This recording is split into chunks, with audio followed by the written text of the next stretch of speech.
இப்போ விஜய் அவர்கள் பெருந்தன்மையோடு நீங்கள் கடனை தள்ளுபடி பண்ணுறேன்னு சொன்னீங்க. நீங்கள் சொன்ன வார்த்தையை கூட முழுமையாக நீங்கள் நிறைவேற்றாதது விவசாயிகள் கூட தமிழகம் எங்கும் கடுமையான போராட்டத்தை எடுத்துகிட்டு இருக்காங்க.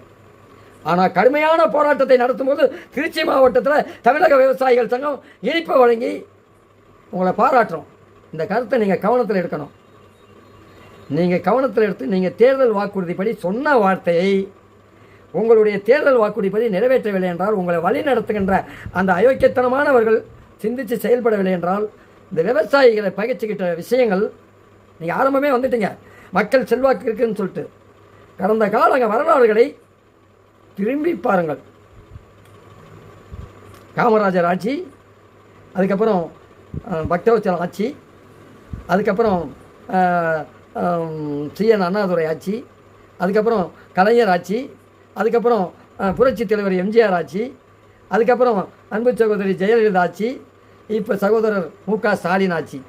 இந்த ஸ்டாலின் இத்தனை ஆட்சிகளிலும் விவசாய பகைச்சுக்கிட்டவர்களுடைய நிலைமை என்னங்கிறத பழைய வரலாற்றுகளை நீங்கள் திரும்பி பார்க்க வேண்டுங்கிறத திருச்சிராப்பள்ளி மாவட்ட தமிழக விவசாயிகள் தாழ்மையாக பதிவு பண்ணுறேன். உங்களுக்கு தங்களுக்கு ஆலோசனை சொல்லுகின்ற அந்த ஆலோசகர்கள் அறிவியல் பூர்வமாக சிந்தித்து நடவடிக்கை நீங்கள் உங்களை வழி நடத்தவில்லை என்றால் எதிர்காலம் பாதிக்கப்படும். நீங்கள் இன்னும் ஒரு 10 ஆண்டு காலம் சிறப்பாக ஆட்சி பண்ணுவீர்கள் என்கின்ற நம்பிக்கையோடு தான் நாங்கள் எல்லாம் நடுநிலையாளர்கள் உங்களுக்கு வாக்களித்து பண்ணியிருக்கோம். இப்பொழுது நீங்கள் சிறுபான்மை ஆட்சியாக இருந்தாலும் உங்களை கூட்டணியை வழிநடத்துகிறவர்கள் உங்களுக்கு ஒத்துழைப்பாக இருந்து ஒரு கவர்னர் ஆட்சி வரக்கூடாது, ஆளுநர் ஆட்சி வரக்கூடாது அப்படி என்று மக்களின் நலன் கருதி, தேச நலன் கருதி இன்றைக்கு கூட்டணி ஆட்சிக்கு ஆதரவு தெரிவித்திருக்கார்கள்.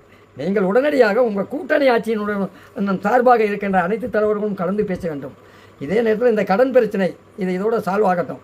நீங்கள் கொடுத்த வாக்குறுதியை நிறைவேற்றவில்லை என்றால் இதனுடைய பலனை நீங்கள் அனுபவிக்க வேண்டும் என்பதை எச்சரிக்கையாக திருச்சிராப்பள்ளி மாவட்ட தமிழக விவசாயிகள் சங்கத்தின் சார்பாக பதிவு செய்கின்றேன்.